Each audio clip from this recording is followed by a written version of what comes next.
Well, hello, good people. Mark Holmes here, and as always, I want to say thank you all for watching, commenting, subscribing, and being part of the Joe Boo Sports Report. Without you guys, as well as you ladies, you know that this literally does not work. Hope everybody's having a great day. We finally got Jerry Jones is finally speaking up.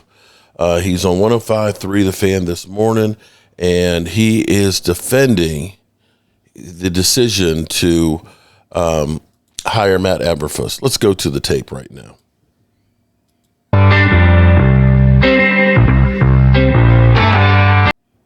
Insider Bobby Roberto Belt, and a birthday for the Hall of Fame owner and general manager joining us on 105.3 The Fan. Good morning, Jerry, and happy birthday.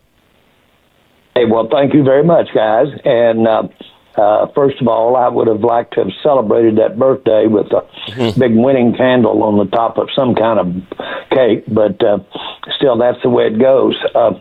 That's probably the first birthday that I've ever had that I wasn't celebrating a victory of some sort. And if you believe that, then we're really all in trouble. So when you've had as many as I've had, then you've got to be ready to do some celebrating when it's not exactly going the way you'd like it planned. On the other hand, what birthdays do, it really has caused you to really step back and take a look at the whole picture and count your blessings and just be proud to be in the hunt, be proud to be competing. I'm all of the above. It's a privilege to be here and face the music with you guys this morning. Well, thank you for doing it, as always. Some media alarms were set off when you did not speak after the game. Could you just address that and also give us your first public comments on the Panther loss?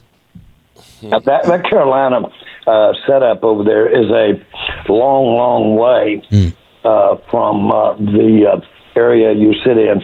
And that was as much of it as anything.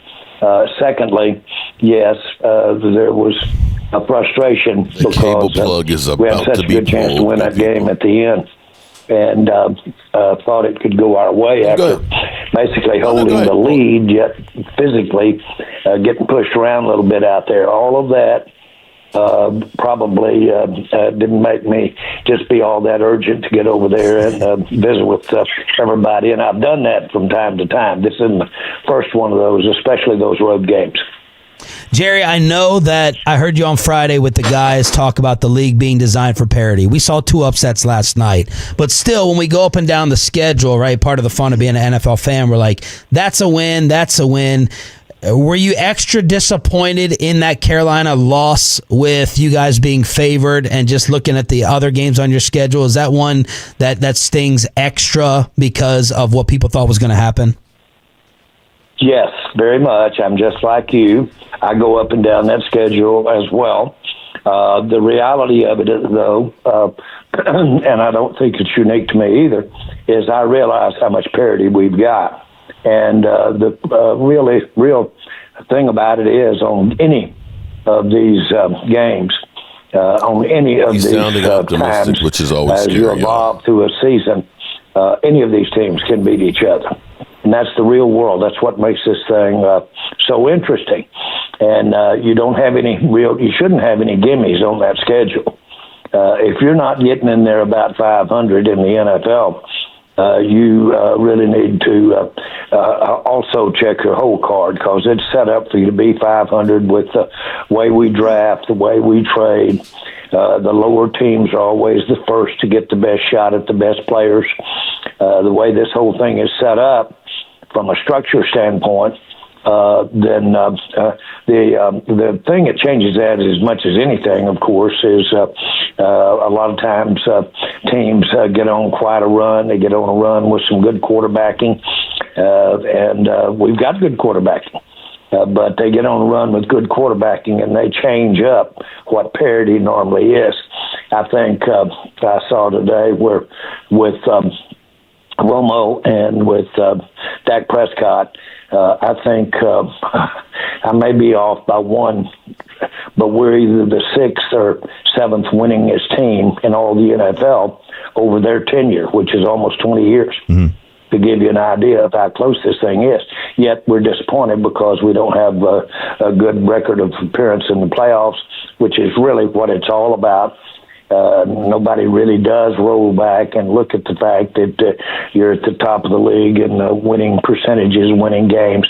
That's not the way you look at it. You look at it on a season-by-season, playoff time of year by playoff time of year. That's as it should be. I love it. And consequently, you can have some teams that might not have had consistency throughout the years or that particular year, and that team can step up there and win that Super Bowl. It's a great league. Jerry, you had said in years past that you were sick to your stomach that you didn't get Romo to a Super Bowl and get him a ring. We're, almost 10 years into Dak's career. Do you feel the same? Are you starting to feel the same way about Dak, that you're kind of wasting the time? He's had we've had great quarterback play for 10 years, and we had it with Romo for 10 years. And the word wasn't a mistake. The word was it was unfortunate because you were sitting there, and what happened during those spans is that you were the fifth, sixth winningest team in the NFL during those spans when they played there.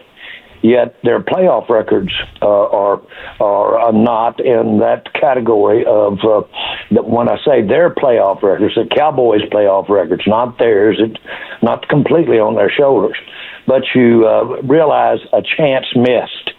I'm a big believer in getting up around the rim, and because of the ambiguity of availability, injuries, because of the very, if you will, the way the ball bounces. Like I said, we're fifth or sixth in all wins over that period of time, and yet at the same time, we're disappointed because we haven't smelled a Super Bowl. And that's frustrating. That's disappointing with Dak. We've had some outstanding teams, had him early, had him with Zeke, and have had some great offensive lines. Dak's been we've been very fortunate to have had the type of protections and running games that we've had generally during Dak's career. And that's great. It's really good stuff. And consequently, and we've also had days when we had trouble stopping the run during that time. And I'm not being facetious, but we have had. Yep. As a matter of fact, when we get down to these playoff games, the thing that usually is our Achilles heel is that we can't stop that run. And that's, believe it or not, that's what we're addressing and what we've been trying to address with on our defensive front. Jerry Jones, 105.3 The Fan. Jerry, the toughest question we have for you today is the number one topic amongst the fans, and that is the status of Matt Eberflus and his job. Why is Eberflus still the guy to get this defense going in the right direction, and what do you say to the fans who want him replaced? He's been in that, he's had tremendous experience. He's dealt with adversity with a long record, not only with us, but with his tenure at Chicago and Indianapolis. And he's had some great successes, had some very great successes, but he's had his tail kicked.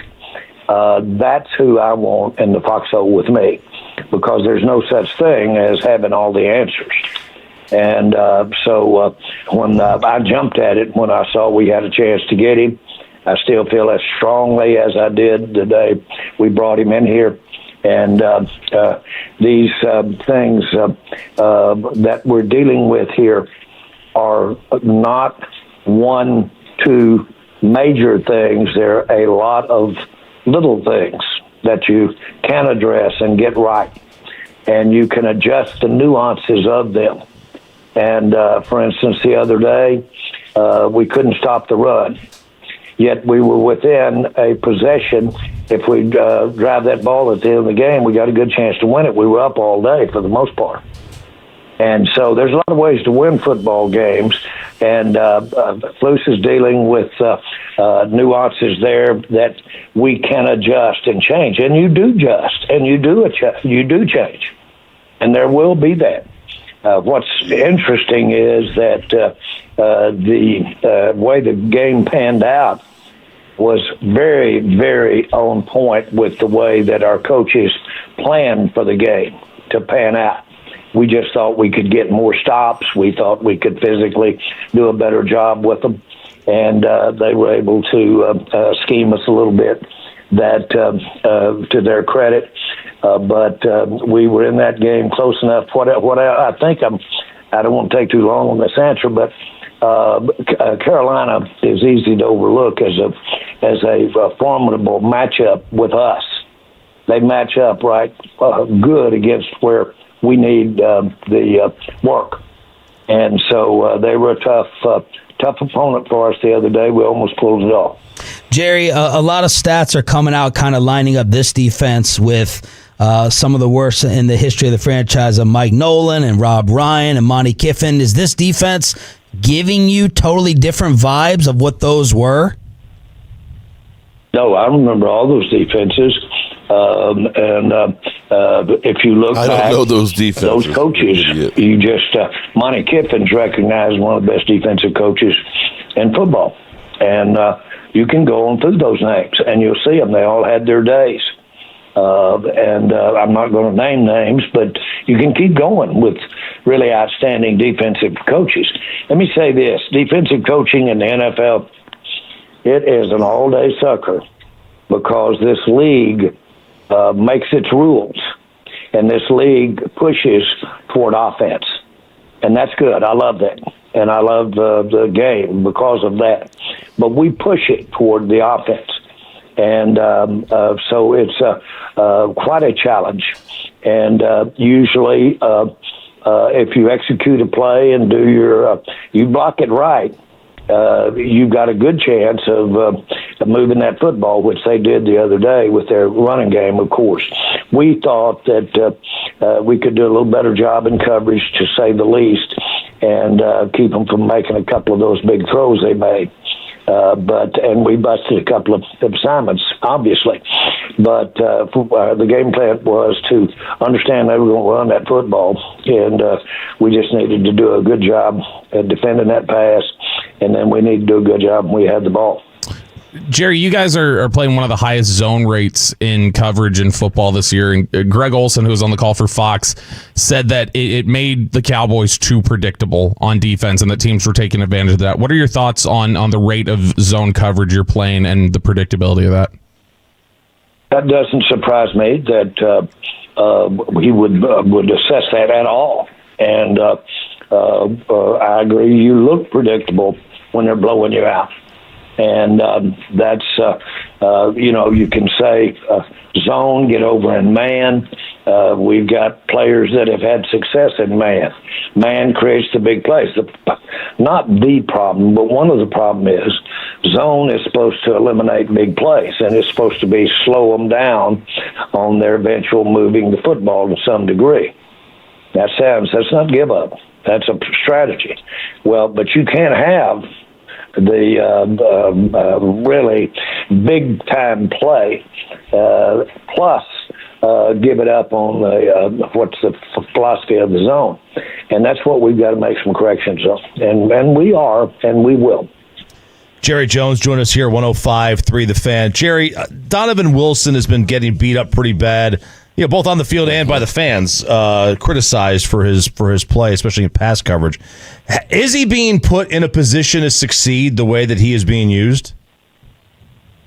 Well, Donovan, like all players for the most part, has some things he does extraordinarily well.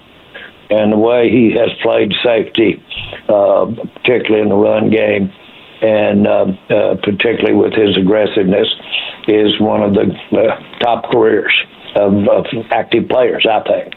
But like any player, you have things that you're better at than other things. And so then that's when you say, well, the coach can't put him in that position.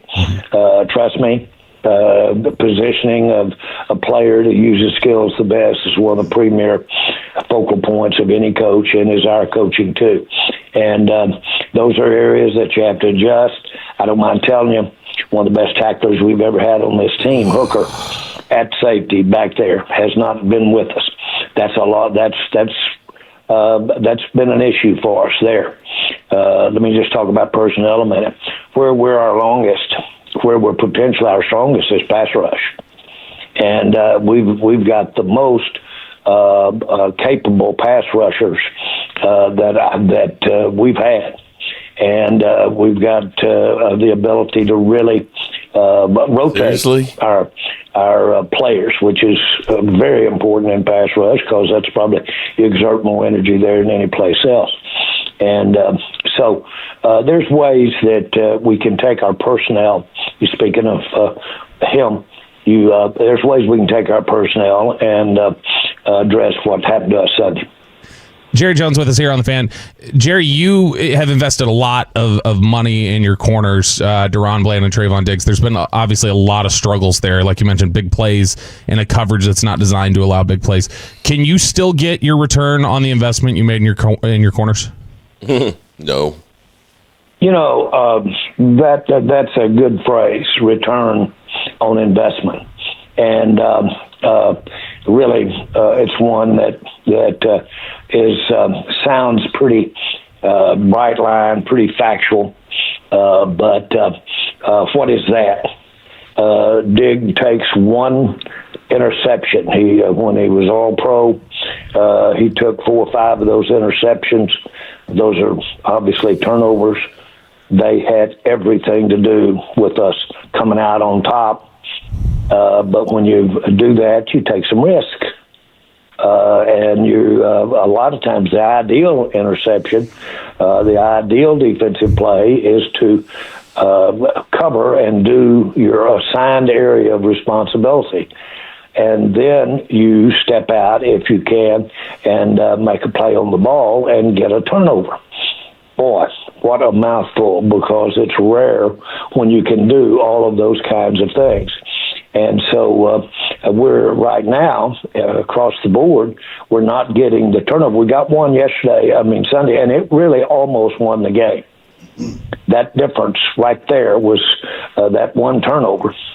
We were up 1, and that's probably why that thing was as close as it was. So where I'm going with this is we certainly want to have him in position to make some of those turnovers. He's so instinctive at playing the ball. He plays the ball like a receiver. And so when you do that, though, you can sometimes take some risks that can expose, not him, anybody gets exposed when they're taking some risk on a ball that is thrown within play. Now, a lot of times you get interception when that ball goes completely away from where it was intended to go, and the back can be in the right spot. Okay, Jerry, y'all had mentioned when you made the Micah trade and you acquired Kenny Clark that he was brought in to help the run defense. Why is that part of the trade not worked out the way you wanted it to? Well, but the trade was to help the run defense. There's no question about it. And actually, Kenny Clark is playing very, very well. Micah's part was to help the pass rush, I'm sure. And I don't want to even get into what Green Bay might have been thinking, but that was to help the pass rush. And, of course, the mighty, let's look at the results at the end of a period of time. What kind of difference does that make? Boy, I'm glad to have Kenny Clark now. He's played outstanding, but we certainly might have had less run stop than we had without Kenny Clark. But as I look ahead here, as we go up against Washington, I'm glad we've got him in there for stopping the run. But I also am glad we've got him in there for our soundness on what we can do when we put some pressure on the quarterback. So the bottom line is right now, we have gotten the money's worth for Kenny Clark. To have Kenny Clark on this team, I am proud that we got him. And he's probably the first or second on grading on our team, on defense. I'm going to end it right there. I've actually got the cable. I've got T-Fiber actually hooking up cable, our internet for us. So hopefully we'll end up being able to do things better than we were the last time. Yeah, the haunted red brick house. No, it's just bad cable is what it is. All right, people. Jerry Jones in denial. He was just tired after walking out of Carolina to do his press conference. Nothing to see here. Yeah. All right, people. Peace out.